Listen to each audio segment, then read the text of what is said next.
So I probably, like everyone here, was very upset when the series ended. But at the same time, I've always thought that Peacekeeper Wars was one of the best series wrap-ups that I've ever seen because they did such a good job of tying up loose ends and also showing things that were only hinted at in the past. Like you got to see a Luxon strike team be badass and found out that Peacekeepers were called Peacekeepers. And they did so much of that and wrapped everything up so well that I was always really impressed with that. But my question is, of everything that was done, is there a storyline for each of you or something that was hinted at that you would have liked to have explored more but never got a chance to? Yeah, I would have liked to have explored the relationship between Stark and Zero, really, very much so.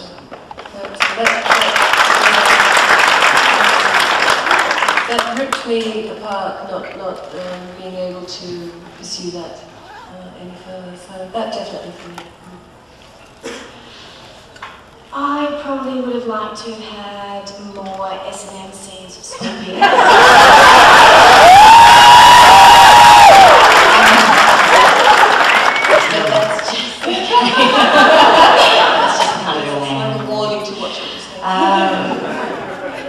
Speaking of Stark, yeah, when I got to play Stark, how much do we adore Paul?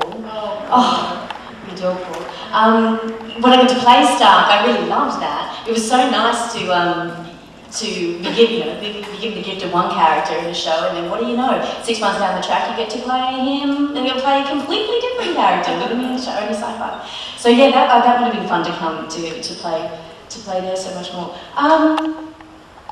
Yeah, no, probably just some more work with Wayne. I really did enjoy working with him, not necessarily as himself, but no, probably to get the opportunity. We only really got together, really started working closer together right at the end of the series, so it would have been fun to see where that would have travelled some more. Yeah, I didn't enjoy my S&M stuff with Wayne quite so much.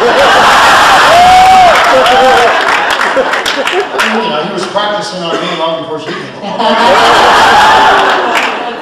He had to find his skills. Butter? I was very lucky. I got to play so much that I don't really have any regrets about what I had to do. I'm sure that there are moments that are missing in that journey of John Crichton to that point. I'm far more interested in wondering what he's doing today. I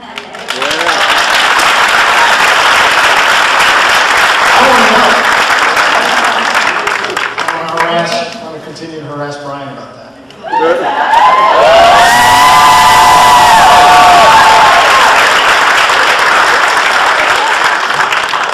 Hello, my name is Talia, and I just want to say big up from Trinidad and Tobago.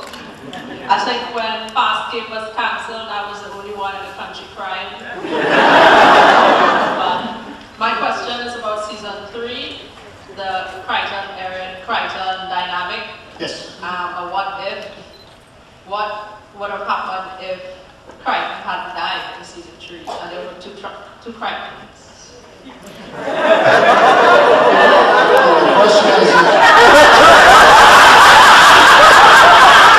I'm thinking that I'm on DCTV. We have 2 Craigs in one area, what would have happened?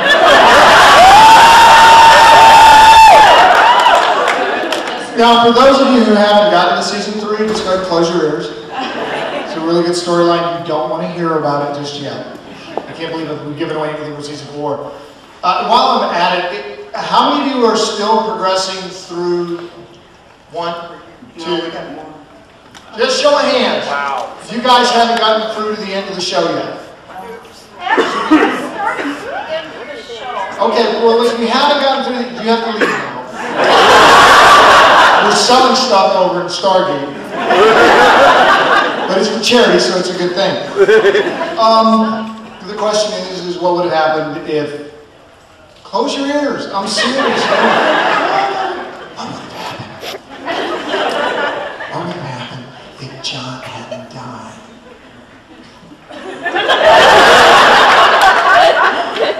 Wow. Honestly, I think there'd be one psychotic, villainous John running around the universe because he was getting very bitter and twisted. Okay? And what's most fascinating and dangerous about that storyline is that they're both the same guy. They really are both the same guy. And it kind of shows you how a story or your life can go, in that moment, can go in two different directions. What happens if you don't meet the right person? What happens if you don't turn left? What happens if?